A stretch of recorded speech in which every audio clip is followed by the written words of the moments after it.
Congress party మంత్రి కొండా సురేఖ ఉన్నారు. మాట్లాడదాం. వివాదాస్పదం అవుతా ఉన్నాయి కొన్ని విషయాలు, వాటిపైన ఆమె అభ్యంతరం తెలుపుతా ఉన్నారు. ముఖ్యమంత్రికి, పిసిసి చీఫ్కి కంప్లైంట్ చేశారు. ముఖ్యంగా కడియం శ్రీహరి ఇష్యూకి సంబంధించి మంత్రి సంబంధించినటువంటి శాఖలో ఆయన రివ్యూ చేయడము, వారికి ఆదేశాలు ఇవ్వడం, అభ్యంతరం తెలుపుతా ఉన్నారు. కొండా సురేఖ గారు, మీరు గతంలో ఉమ్మడి ఆంధ్రప్రదేశ్ నుంచి అందరికీ పరిచయమే. తెలంగాణలో కాంగ్రెస్ అధికారంలోకి వచ్చిన తర్వాత 10 ఏళ్ళు బీఆర్ఎస్ పోయిన తర్వాత అన్ని శాఖలపైన అవినీతి ఆరోపణలు చేశారు బీఆర్ఎస్ పార్టీ. ఒక్క మీ శాఖ పైన తప్ప ఇంతవరకు మీ పైన అవినీతి ఆరోపణలు అయితే రాలేదు. కానీ మీ శాఖకు సంబంధించిన వారు వేరే ఇన్వాల్వ్మెంట్ జరుగుతుంది అనేటువంటిది చర్చ జరుగుతూ ఉంది. ఏమని కంప్లైంట్ చేశారు, వాళ్ళ నుంచి రియాక్షన్ ఎట్లా ఉంది? మీకు చూశారు కదా, మీరు కడియం శ్రీహరి గారు కమిషనర్ ఆఫీస్కి వెళ్ళి ఒక అఫీషియల్ మీటింగ్ పెట్టినట్టుగా, ఒక మంత్రి పెట్టినట్టుగా ఒక మీటింగ్ హాల్లో పెట్టి కమిషనర్ గారిని పక్కన కూర్చోబెట్టుకొని అందరూ ఆఫీస్ స్టాఫ్ను కూడా ముందు కూర్చోబెట్టుకొని తన నియోజకవర్గానికి సంబంధించిన గుళ్ళెం అదే ఆయన అది స్పెషల్గా మెన్షన్ చేస్తాను, నా నియోజకవర్గం మీ నియోజకవర్గానికి సంబంధించిన గుళ్ళ మీద మీరు చర్చ జరిపి దాని మీద డిస్కషన్ చేసి దానికి ఆదేశాలు ఇచ్చి మాకు వివరణ అడిగి మాకు ఈ నెల లోపల ఇవ్వండి అని చెప్పాము అని చెప్పేసి మీటింగ్ కండక్ట్ చేసి చెప్పామని చెప్పి వాళ్ళ పిఆర్ఓ ద్వారానే వాళ్ళ ఆఫీస్ నుంచే మనకు ఫోటోలతో సహా మ్యాటర్ రిలీజ్ అయింది. దాన్ని చూసిన తర్వాత మేము రియాక్ట్ అవ్వడం జరిగింది. ఇప్పుడు ఎవరైనా కూడా కమిషనర్ ఆఫీస్కి వెళ్ళొచ్చు, వెళ్ళకూడదని ఎక్కడా లేదు. ఉట్టి సామాన్య పౌరుడు కూడా వెళ్ళి తనకేమన్నా సమస్య ఉంటే తన ఊర్లో ఒక గుడి ఉన్నా కూడా నాకు గుడికి నిధులు ఇవ్వండి అని ఒక సామాన్య పౌరుడు కూడా వెళ్ళి ఇవ్వచ్చు. అది ఎక్కడ ఇవ్వాలి? కమిషనర్ గారి ఛాంబర్లో ఇవ్వాలి. ఛాంబర్లో నువ్వు 2 రోజులు ఉండి మాట్లాడినా కూడా మాకేం అభ్యంతరం లేదు. కానీ నువ్వు మాట్లాడింది అక్కడ మాట్లాడకుండా 2 నెలల నుంచి కమిషనర్ గారిని సతాయించి సడన్గా ఎంట్రీ ఇచ్చి ఆయన నువ్వు ఇప్పుడు మీటింగ్ పెడతావా పెట్టవా అని బలవంత పెడితే నువ్వు ఒక మాజీ డిప్యూటీ సీఎంవి, ప్రజెంట్ ఎమ్మెల్యేవి, ఏ విధంగా ఆయన ఆబ్జెక్షన్ చెప్పే పరిస్థితి అక్కడ లేనటువంటి పరిస్థితి కల్పించి ఆయనని మీటింగ్ హాల్లో కూర్చోబెట్టి మీటింగ్ కండక్ట్ చేసి ఈరోజు నువ్వే బయటికి రిలీజ్ చేసినావు. అది తప్పు అని నేను ఎక్కడ అంటున్నానంటే, నువ్వు మీటింగ్ పెట్టడం తప్పు, నువ్వు రిప్రజెంటేషన్ ఇవ్వడం తప్పు కాదు. ఆ రిప్రజెంటేషన్ ఏదో ఛాంబర్లో ఇవ్వాల్సి ఉండే అని చెప్పి నేను అంటున్నాను. ఉద్దేశం ఏంది మేడం? జనరల్గా మీరు మంత్రి మీ దృష్టికి తీసుకొచ్చినా మీరు సానుకూలంగానే స్పందిస్తారు, మీరు అందరితో కలిసిమెలిసి ఉండే ప్రయత్నం చేస్తూ ఉన్నారు. జిల్లాలో గ్రూప్ రాజకీయాలు కూడా నడుస్తూ ఉన్నాయి. ఒక్క మిమ్మల్ని స్కిప్ చేసి మిగతా వాళ్ళందరూ కూడా ఒక్కటే మీ మీద దాడి చేస్తూ ఉన్నారు. చాలా రోజుల నుంచి ఓపెన్గా బాహాటంగా మాట్లాడుతూ ఉన్నారు చాలా మంది ఎమ్మెల్యేలు. ఇప్పటి నుంచి స్టార్ట్ అయింది. కడియం శ్రీహరి గారు మా పార్టీలోకి వచ్చిన దగ్గర నుంచే స్టార్ట్ అయింది. తర్వాత వాళ్ళు అర్థం చేసుకున్నారు. ఇప్పుడు మాకు ఎవరితోటి కూడా వివాదం లేదు, ఈయన మాట ఎవరు కూడా వినడం లేదు, ఈయన దగ్గరికి కూడా పోవడం మానేశారు. ఆయన ఒకవేళ ఆయన గుడి సమస్యలు, ఆయన కాన్స్టిట్యూన్సీ సమస్యలు చెప్పాలి అనుకుంటే నాకు చెప్పాలి అనే అహం అడ్డు వస్తే ఇన్ఛార్జ్ మినిస్టర్ గారు ఉన్నారు, ఆయనకు చెప్పలేదు. పోనీ ఆయనకు చెప్పాలని ఇష్టం లేకపోతే ముఖ్యమంత్రి గారు ఉన్నారు, ఆయనకు చెప్పొచ్చు. సరే, ముఖ్యమంత్రి గారికి కాదు డైరెక్ట్ కమిషనర్ గారికి చెప్దామని మీకు ఆలోచన ఉన్నప్పుడు కమిషనర్ గారి దగ్గరికి వెళ్ళినప్పుడు మీరు కమిషనర్ గారు ఛాంబర్లోకి వెళ్ళి ఆ రిప్రజెంటేషన్ ఇచ్చుంటే ఆ ఫోటో బయటికి రిలీజ్ చేసి ఉంటే నేను నోరిప్పి మాట్లాడేదాన్ని కాదు. కడియం ఏదో క్లారిటీ ఇచ్చే ప్రయత్నం చేస్తారు. నేను అట్లా కాదు, దాన్ని మిస్అండర్స్టాండింగ్ చేసుకుని నేను రివ్యూ కాదు చేసింది, జస్ట్ మీటింగ్ పెట్టినాను, ఇన్ఫర్మేషన్ ఇచ్చినాను అట్లా. అది మీరే చెప్పండి, మీరు చెప్పండి, అధికారులను అడగండి, లేకపోతే రూల్ బుక్ చూడండి, రూల్ బుక్లో ఎట్లా ఉన్నది అనేది చూడండి. ఆయనకు తెలుసు స్పష్టంగా, ఆయన తప్పటడుగు వేసినాను, తప్పు చేసినాను అని తెలిసి దాన్ని కప్పుపుచ్చుకునే ప్రయత్నంలో మళ్ళీ రివర్స్ మా మీద బురద జల్లే ప్రయత్నం చేస్తూ ఉన్నాడు. ఆమెది అభివృద్ధి పట్టించుకుంటలేదు, ప్రజల్లో ఉండలేదు, ఆమెకి ఏమీ తెలియదు, అది ఇది అన్నట్టుగా మళ్ళీ నా మీద బురద జల్లేదు. ముందు నువ్వు చేసిన తప్పేంటో ఒప్పుకొని అలా చేయకుండా ఉండాల్సింది అని హుందాగా ఒప్పుకొని ఉంటే నువ్వు ఒక మంత్రిగా పనిచేసిన వాడివి, అది నీకు గౌరవంగా ఉండేది. దాన్ని వదిలేసి మళ్ళీ నన్ను అభూత కల్పనలు చేయడం అనేది ఎగ్జాక్ట్లీ రైట్. అది కొండా సురేఖ క్లారిటీ ఇచ్చే ప్రయత్నం చేస్తూ ఉన్నారు. ఎలాగైనా కంప్లైంట్ ఇవ్వడం మాత్రం తప్పదా?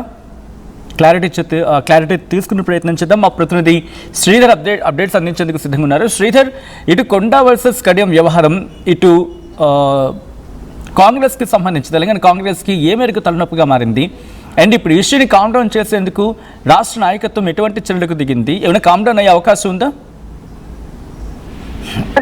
ఆ ఇష్యూను కూడా సార్ట్అవుట్ చేసేందుకు కూడా అటు పరిశీలకులను, అబ్జర్వర్స్ కూడా ఇప్పటికటు కాంగ్రెస్ పార్టీ మహేష్ కుమార్ గౌడ్ పిసిసి కూడా నియమించారు. అందులో భాగంగా అసలు ఏఐసిసి కార్యదర్శిగా ఉన్నటువంటి సచిన్ సావంత్ అటు కొండా సురేఖ కానివ్వండి, అటు కడియం శ్రీహరికి సంబంధించిన వ్యవహారం పైన కూడా పూర్తిగా రిపోర్ట్ తయారు చేసి రిపోర్ట్ ఇవ్వాలి, దాన్ని వాళ్ళిద్దరితో మాట్లాడాలంటూ కూడా కొద్ది క్షణాల క్రితమే ఈ అబ్జర్వర్లను అయితే వేశారు. మరి అబ్జర్వర్ రిపోర్ట్ తయారు చేసి అసలు జరిగినటువంటి సంఘటనకు సంబంధించిన అంశాలన్నీ పూర్తిగా కూడా కొద్ది రోజుల్లోనే రిపోర్ట్ ఇవ్వాలని ఇచ్చారు కాబట్టి ఇచ్చేటువంటి ఛాన్స్ ఉంది. కానీ ఈ వివాదం ఇంతటితో ఆగలేదు. మంత్రి హోదాలో ఉన్నటువంటి కొండా సురేఖ కడియం శ్రీహరి చేసినటువంటి రివ్యూ దేవాదాయ శాఖ పైన తను అవమానంగా ఫీల్ అవుతుంది. అసలు కడియం శ్రీహరి ఏ పార్టీలో ఉన్నారు, తన యొక్క ఫెయిల్యూర్స్ ను కప్పుపుచ్చుకునేందుకు తన మీద వచ్చి కూడా అనవసరం రాద్ధాంతం చేస్తున్నారని ఈరోజు ఫైర్ అయినటువంటి ఆర్టీవీతో ఎక్స్క్లూజివ్ గా మాట్లాడినటువంటి వీడియో కూడా చూసాం.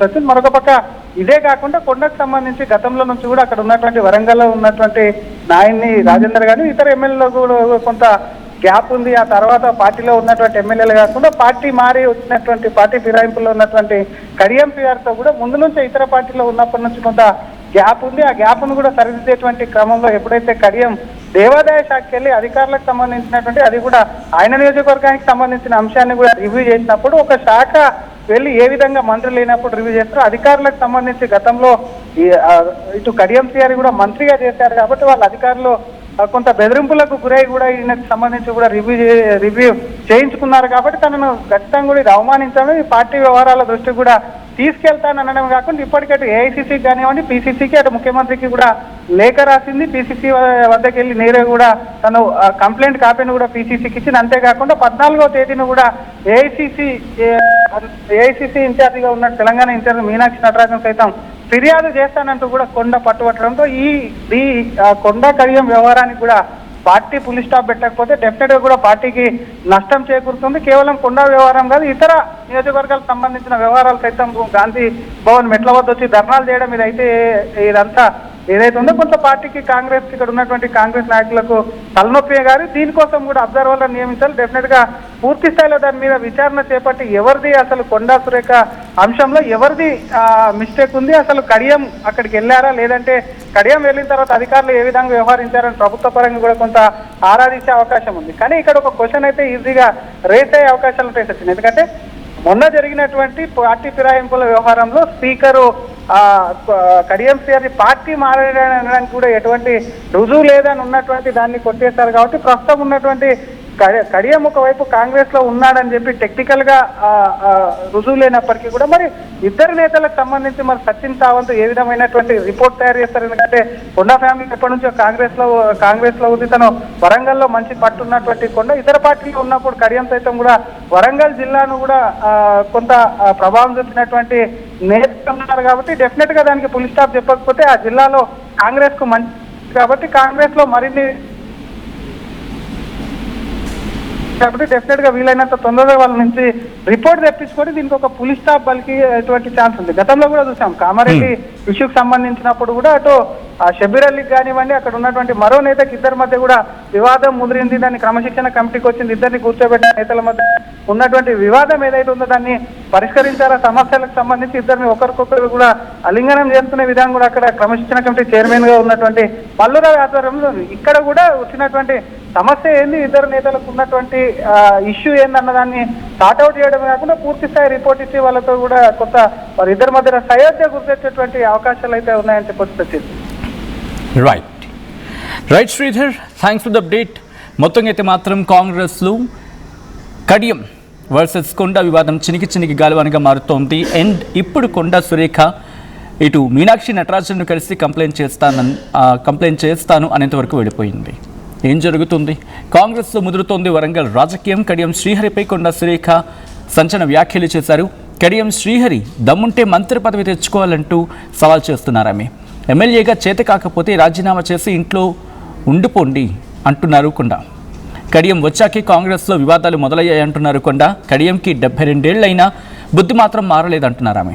కాంగ్రెస్ పార్టీలో కడియంను ఎవరూ లెక్క చేయడం లేదంటూ సంచలన వ్యాఖ్యలు చేశారు కొండా. 14వ తారీఖున మీనాక్షి నటరాజన్ను కలిసి కంప్లైంట్ చేస్తా అంటున్నారు ఆమె. ఇప్పటికే కడియం శ్రీహరిపై కాంగ్రెస్ అధిష్టానానికి కొండా కంప్లైంట్ చేశారు. కడియం శ్రీహరిపై చర్యలు తీసుకోవాలని డిమాండ్ చేస్తూ ఉన్నారు కొండా సురేఖ. ఇటీవల కొండాకు కౌంటర్ ఇచ్చారు కడియం శ్రీహరి. కొండా సురేఖ ఏనాడు అభివృద్ధి గురించి పట్టించుకోలేదంటూ ఇండైరెక్ట్గా కామెంట్ చేశారు. ఏదో ఒక కాంట్రవర్సీ ద్వారా ప్రజలు ఉండే ప్రయత్నం చేస్తున్నారన్నారు కడియం. ఈ నేపథ్యంలో ఈ వివాదం కొలుక్కొచ్చే అవకాశం కనిపిస్తోందా? మీ అభిప్రాయం ఏంటి? మీరేమనుకుంటున్నారు? ఈ వివాదంలో ఎవరిది ఏ మేరకు తప్పు ఉంది, లేకపోతే ఎవరిది ఏ మేరకు ఒప్పు ఉంది? మీరేమనుకుంటున్నారు? కమెంట్ చేసి